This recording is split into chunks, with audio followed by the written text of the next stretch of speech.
This is Candor Talk. Thank you for tuning in. Let's get right into the show. But before we get into the show, don't forget to check out our website, sylviaexpress.com. What's up, fabulous people? How you doing on this Saturday? Okay, I don't know. I'm tired for some reason, but anyway, I don't know what's going on. I think this past week was just crazy, but it wasn't any more crazy than what's going on with the imposter in the White House. And let me just say something. There is no greater fallacy than the claim that Trump is an actual president. He may be one on paper, but in practice, he's a dictator who believes that he's exempt from consequences because he has this false sense of superiority. And we've slightly embraced that, which is exemplified by him squatting in the White House. However, I cannot recall a successful dictator in history that survived historical rebuke.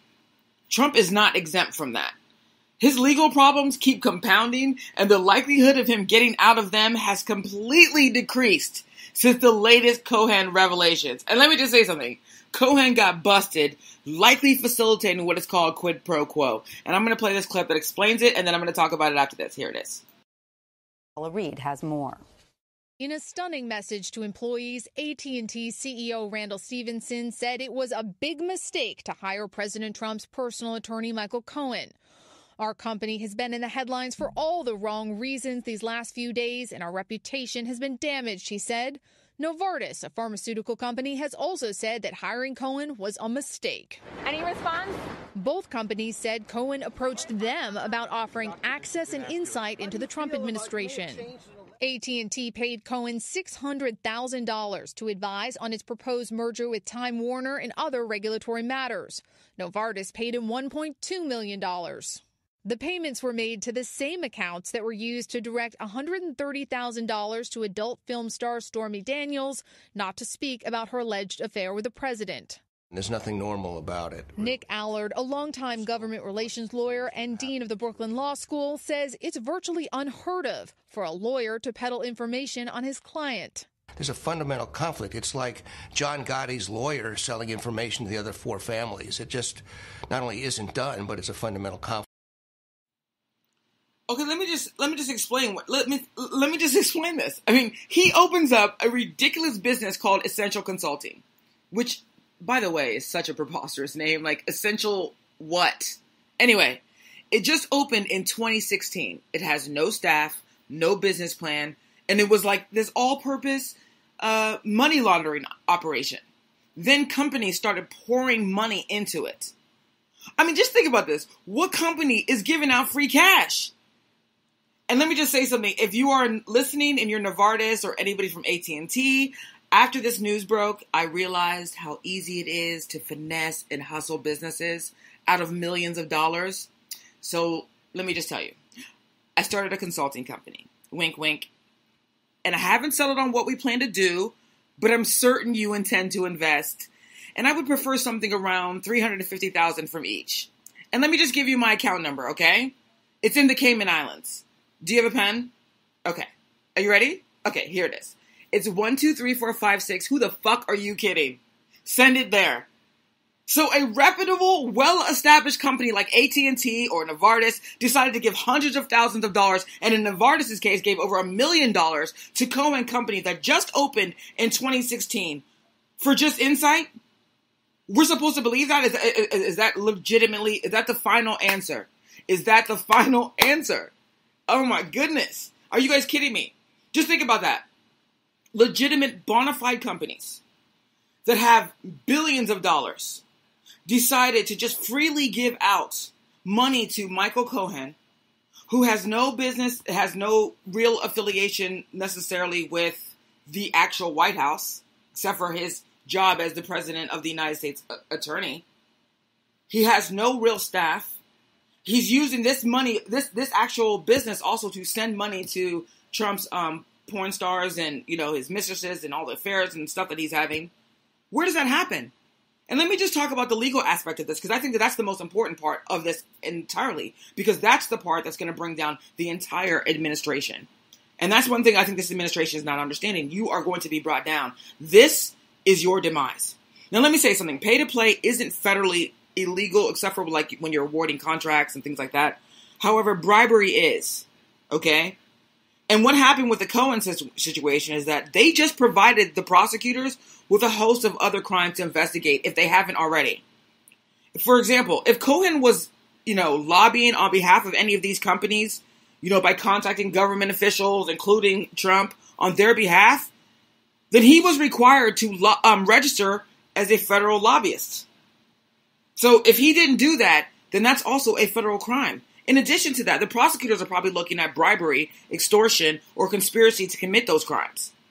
And then also, just think about this. If Cohen actually engaged in a scheme to defraud companies by offering things like influence, and then he knew that he was never going to deliver on that promise, and then he charged these people, it's sending them things in the mail, or they wired money to him, he was sending invoices, that's mail and wire fraud. So if you think that this guy is going to do all these years in prison, which is from all the time that he's looking at, because he's just going to be so completely loyal to Trump, a guy this stupid couldn't possibly be this loyal to Trump. The kind of mistakes that he made in this entire situation are going to drag the entire administration down, right? So, there's no way to believe that this guy is competent enough, to be smart enough, to be able to sustain or withstand an appropriate defense. It's pretty much game, set, match. And here's part of the problem. This is what they want us to believe. That the world's greatest used car salesman allowed a fake lawyer use his name to extort millions of dollars from people, and he didn't benefit. That's what they want you to believe now. That's the story from the Trump camp, right? And that's the most implausible theory. Trump would never allow this without profiting from it. And then the question becomes, what did he receive? You know what I mean? Like, what did you get in relation to this particular arrangement? What did you get? And Cohen has been silent about this as much as possible, but Giuliani just can't shut up. He decided to make the situation substantially worse. Again, thank you, Giuliani. Thank you, Giuliani. But here's Giuliani. On Friday, Rudy Giuliani seemingly admitted that Donald Trump personally interfered to stop the merger between telecom behemoth AT&T and multimedia giant Time Warner, saying, "The president denied the merger. They didn't get the result they wanted." Less than 24 hours later, Giuliani walked back the remarks, telling CNN of Trump, "He told me directly he didn't interfere." The Department of Justice is suing to stop the deal over antitrust concerns, but rumors have been flying for months that it is only trying to scuttle it because Trump despises Time Warner subsidiary, CNN. Okay, this is problematic, primarily because it sounds like extortion. It sounds like Trump interfered in the merger, which brings up the question, after the money was received, did Trump interfere then? Did he interfere because he didn't receive a high enough bid or because someone outpaid AT&T? Rudy later tried to walk it back, but you can't undo what you just said. That's the thing. Oh my God, I can't even understand it. Rudy Giuliani also keeps talking to the point that he claims he resigned from his law firm. But we all know he was fired, and here's likely why he was fired. And let me just tell you something. I have to dissect this interview with Giuliani. So I'm going to cut through the interview, stop it, and explain certain things to you. Because I have to dissect this for you, because I think you guys need to understand how it shows how much trouble they know that they are in.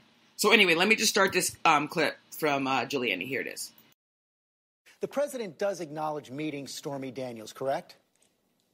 Gee, I'm not really involved in the Daniels thing, so I don't know. Oh my goodness. Okay, not involved in the Stormy Daniels case.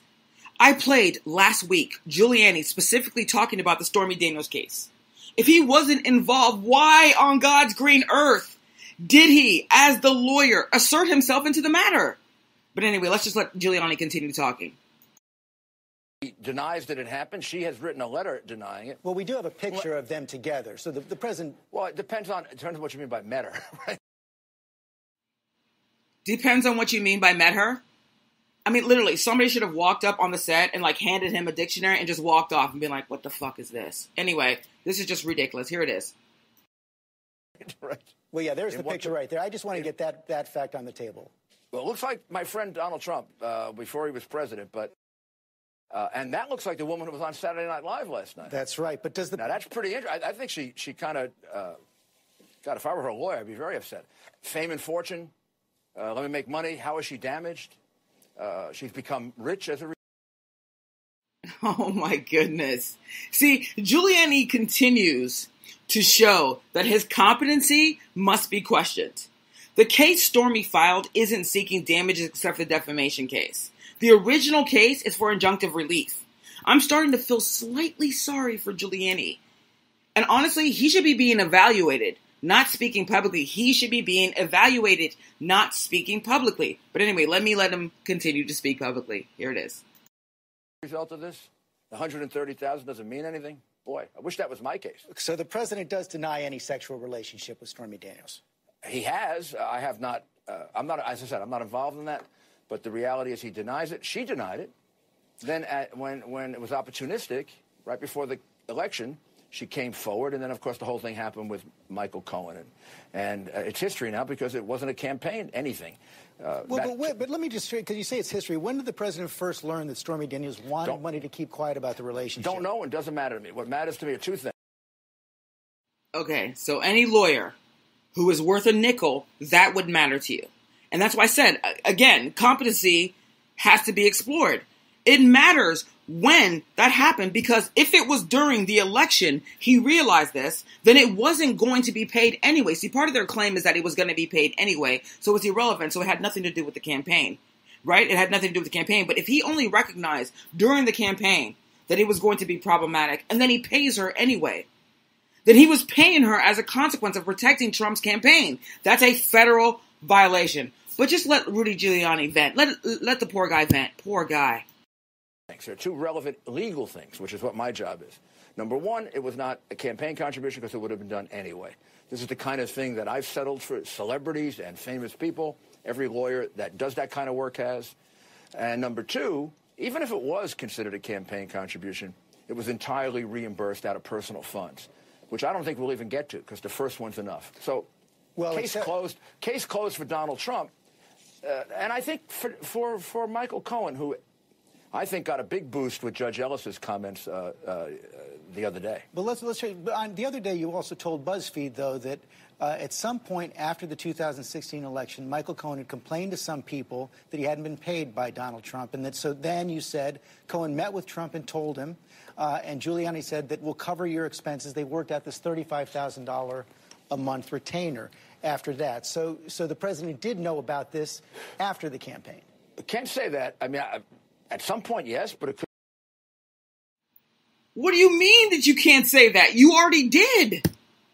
Ask this guy if his name is Rudy Giuliani, and he'll be like, I can't say that. I could be Rudy or Crudy. I'm not sure. I mean, like, what do you mean you can't say that? You just said it, that he's repeating exactly what you said. But anyway, he goes into that and tells him, I'm repeating exactly what you just said. Literally. Oh, my goodness. Could have been recently. It could have been a while back. Those are the facts that we're still working on, and that, may be in a little bit of dispute.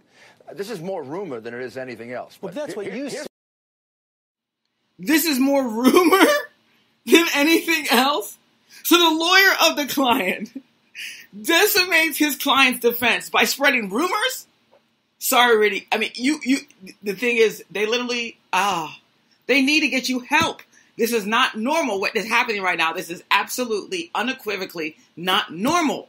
I mean, what do you mean this is rumor? Rumors? So you're going to go and start spreading rumors to the detriment of your own client? I mean, thank you. I thank you very much for that. But I mean, really? As a lawyer, I mean, I am embarrassed. But anyway, let me just let him continue to sink himself. Here it is. You said that to BuzzFeed. Well, yeah. I mean, that's one of the possibilities and one of the rumors. The reality is... You stated it as fact. Well, maybe I did, but right now I'm at the point where I'm learning, and I can't prove that. I can just say it's... Holy goodness gracious, great balls of fire. What do you mean? I can't prove it? I can just say it's rumor? Lord, grab the wheel. Are you kidding me? Why in the world? Anyway, you know what, Trump? Do whatever you need to do. Keep this guy on. He's great. He's a fantastic lawyer for your defense. I'm telling you, he's doing a phenomenal job. Always, these inconsistencies, they're just great for you. They're fantastic for you. As a matter of fact, I'm going to give him more time to speak and embarrass himself further. Here he goes. Rumor. I could prove it's rumor, but I can't prove it's fact. Yeah, maybe we will. But you've said as a matter of fact on Hannity and BuzzFeed. You talked to the Washington Post about it. I don't know. How do you separate fact and opinion? Okay, help us all. Help! What does he mean? How do I separate fact and opinion? As a lawyer, you would know. If you are a lawyer, that's what I have to ask him. The question should be, before the presumption is that you are a lawyer, I should ask, are you a lawyer? If you are a lawyer, you should have known. No one makes that claim on behalf of a client without knowing the facts. If they don't, they say it's an opinion. They'll preface it by saying, it's my belief or my contention. Therefore, when Rudy made those comments, he was asserting them as fact, putting his client in legal jeopardy. Trump, you hire the best. You hire the best. Here's Rudy-Giuliani. Let him continue a little bit more. Here he is.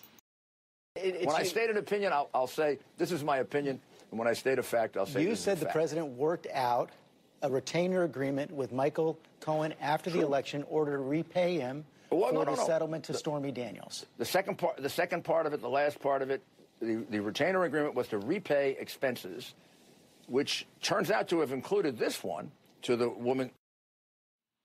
Oh, my God. This is the thing. I think Rudy-Giuliani just wants to be heard. Like, he wants to be seen. And he wants to feel important and prominent and everything else. So he just wants to be heard. And so the thing is, but he doesn't have, like, the discipline to go and actually read the files and read the evidence and read the documents. He doesn't have that discipline. So he just wants to go out there and talk like he's, like, this renowned legal scholar. And he's just embarrassing himself all over the place and embarrassing every single lawyer. And, I mean, the thing is, even Cohen's probably like, you know, keep my fucking name out of your mouth, Giuliani. Keep my name out of your mouth. Because as bad as Cohen is, Cohen's not out there just having diarrhea of the mouth. But Giuliani, for some reason, just feels like, you know what, let me just keep talking. Because as a matter of fact, I'm not doing as much damage as I think I'm doing. Everybody else in the world, though, even people who have never read a legal book in their life, know that Giuliani is the reason why Donald Trump's defense of all this stuff that's transpiring is not going to be believed because his credibility shot. Giuliani shot his credibility. And Giuliani speaking on his client's behalf, his words are evidence. His words are things that the prosecutors are going to be able to use. And if they find that Giuliani is the only person that can testify to this particular comments that he made, the prosecutors can ask him to recuse himself from the case. And then subpoena him to testify to the comments that he made. And if you heard him right now, as I dissected the stuff that he was saying, he was a fumbling maniac. Okay? So he clearly could not handle the prosecutors like SDNY, who are like the top prosecutors in the country, or the Mueller team, which is like the dream team. Okay? But anyway, I have to go into something else because it was kind of funny. And I told myself I would not talk about Melania Trump, and I would try my best to leave her out of a lot of stuff because I feel like she unfortunately didn't want to be a part of this. I mean, she inserted herself a little bit, but she really didn't want to be a part of this. But I have to go say a few things about this, something that happened this week. So anyway, Melania Trump started a new anti-bullying campaign, and it's called Be Best. Okay? At first, I couldn't stop laughing. I was like, so no one, not even her staff, told her that she was missing the? I mean, were people trolling her? Is she trolling us with a slogan that's a grammatical assassination? Then I realized that she's simply another victim of the stupidity that surrounds that chaotic White House. No one pulled her to the side and was like, if I be best, is that illegal? Or did anyone pull her to the side and be like, I tried to explain be best to my kids, and they said that their teacher said that it's be the best. I mean, they just let her keep talking about it, forcing kids to wear shirts with grammatical errors, and then tweeting about it. And I was like, you know what? They will not put my child in a program where they learn to butcher the English language. No, thank you. But I mean, how embarrassing. Come on, Trump. At least don't let your wife get dragged like this. I'll be best right back. Make it down in this. Drop that bomb buckler. I'm feeling like $1 million. Cutting up just for the money. We like nip and tuck. Jet like Benny from the Sandlot. Cost 50,000 for my Hancock. Ah, baby, baby, riding to the top. Driving haters crazy, never gonna stop. I'm feeling like $1 million. Cutting up just for the money, we like nip and tuck. Wristwatch, tip top, pockets on a milli. Give a toast to all my people, we like dilly dilly. Pilot boys staying fly, Super Bowl like Philly. When they ask me if I'm fly, I'm like really, really. 3 steps ahead, staying on the move. Don't listen to the gossip, it's barely ever true. Don't matter what you say, just matters what you do. They criticize the dawn, I'm like, who the heck are you? I'm feeling like $1 million. Cutting up just for the money, we like nip and tuck. Jet like Benny from the Sandlot. Cost 50,000 for my Hancock. All right, fabulous people, that was Nip and Tuck by Mecca Don. Thank you guys so much for staying with me. And if you want that song, I'm going to put the link in the description box. And I just want to make an announcement real quickly before I get into this rant that I'm about to go into. But let me just tell you something. I am changing the format of the show. I think it's imperative that topics of such significance, like the numerous illegalities in the White House, they need to be amplified. And I don't want any scandal getting lost in the longevity of a show. Therefore, I'm breaking up the show basically into significant topics. So, like, instead of it being like 30 minutes, I'm going to break it down so that very important topics, they get amplified. And then the other ones that are kind of just me talking, people can listen to them or they don't have to or whatever, nevertheless. But I think that that's important. And I think, and in addition to that, during the week, I will be trying to load videos about the abnormalities in the imposter's administration that get lost in the shuffle of scandals, but are denigrating our norms. I want to continue to call attention to the damage he's doing that doesn't get covered enough. So I want to change the format of the show. So that's going to starting next week. The show is going to be broken down into different segments. And then during the week, I'm going to start putting out, content that talks about basically a lot of these abnormalities that I think we're not discussing. But I think that we need to discuss. So anyway, thanks guys. Anyway, let me just preface what I'm about to say by saying this. I think anyone who has heard me speak knows that I am a liberal. I'm a true liberal, which means I believe in liberalism. I believe in the actual policies of liberalism. If I'm going to call myself something, I must know what it is. Trust me, I'm a liberal. Therefore, my coming rant should be deemed authentic enough for any skeptic. On Fox Business News, the following occurred. Here it is. Well, she can't use it anymore because we've determined, the Congress, that it's not legal. The fact is John McCain, it worked on John. That's why they call him Songbird John.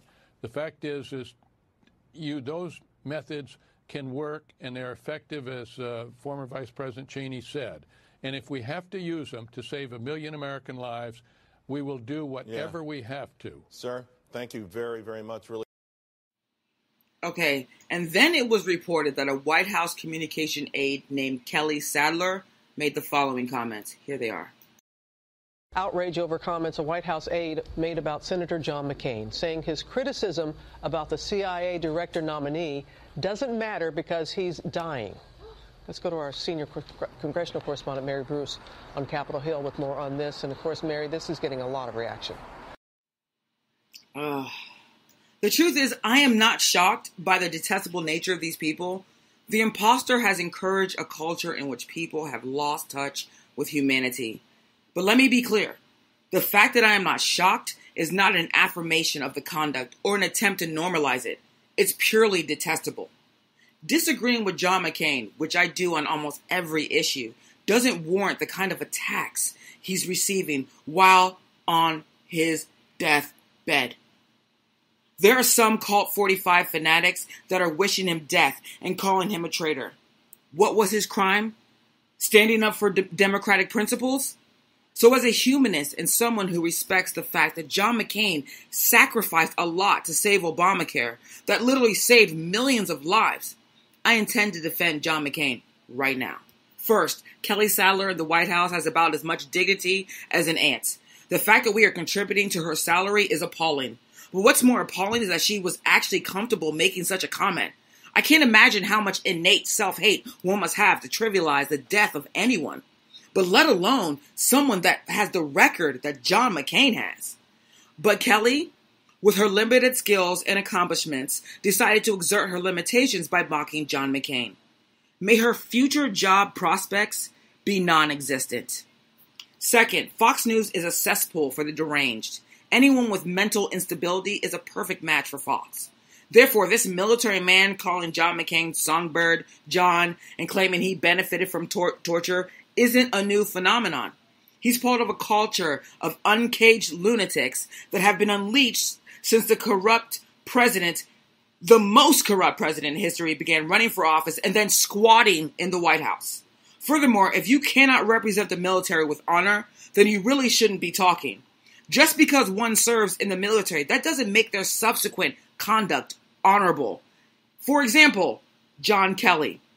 Therefore, this alleged military analyst isn't deserving of respect. He deserves to retire somewhere in isolation, staring at trees, thinking that they are talking back to him.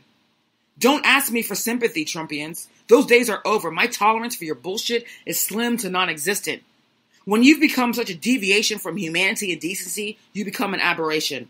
That transformation makes you unworthy of being honored with traditional human emotions. John McCain is dying. A fact he knows better than us. A fact he has to live with until his last breath on earth. He's fighting cancer and the physical detriments that come with his treatment, while simultaneously having to try to enjoy his last days. Imagine having to go through that every day, not knowing if today is the day you are called away. I can't and I don't want to. John McCain also has a family and friends that will live on when he passes. They will have to be reminded of the grotesque things people said about a man they loved and adored. None of that was considered when Trump's maniacs went on the attack. Therefore, I do not intend to provide them with any undeserving courtesy. They can take their apologies and shove them up their asses, if they ever are forthcoming. They are unmitigated, barbaric losers who destroyed the humanity card with these detestable comments. They don't deserve our sympathy, so I won't give it to them. History will remember John McCain kindly, while those uncaged lunatics will be forgotten as they never made any impact on the world. Be well, John McCain. Be well.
Fabulous people, thank you so much for staying with me today. And let me just remind you, I am going to be changing the format of the show. So this is the last week where it's going to be like, more than 20 minutes per particular episode. So don't forget to check that out next week. I'm going to do something different. And also during the week, I'm going to be posting things about the abnormalities of this imposter in the White House, because I think that this is all getting lost in a lot of things. Like, we talk about the criminality, but we're not recognizing that he is transforming this country into an authoritarian society. And we are kind of like we're kind of like distracted by so many other things. And I think we need to start recognizing the kind of damage that he's doing and be cognizant of it every single day, so that we make sure that we can protect ourselves from what he's trying to do in transforming the United States into his idea and vision for his psychotic, whatever. I don't want to talk about him right now. He's so annoying. But anyway, nevertheless, you guys, don't forget to check out SylviaExpress.com. I'm changing the format of that as well. I'm going to be adding some new things on there as well, and more articles and stuff like that. Whatever. So don't forget. And obviously, Trump Regrets are going to be coming out every single Monday. So thanks, guys, for tuning in, and have a great Saturday. You should. You're not the one under criminal investigation. It's Trump. Have a good one.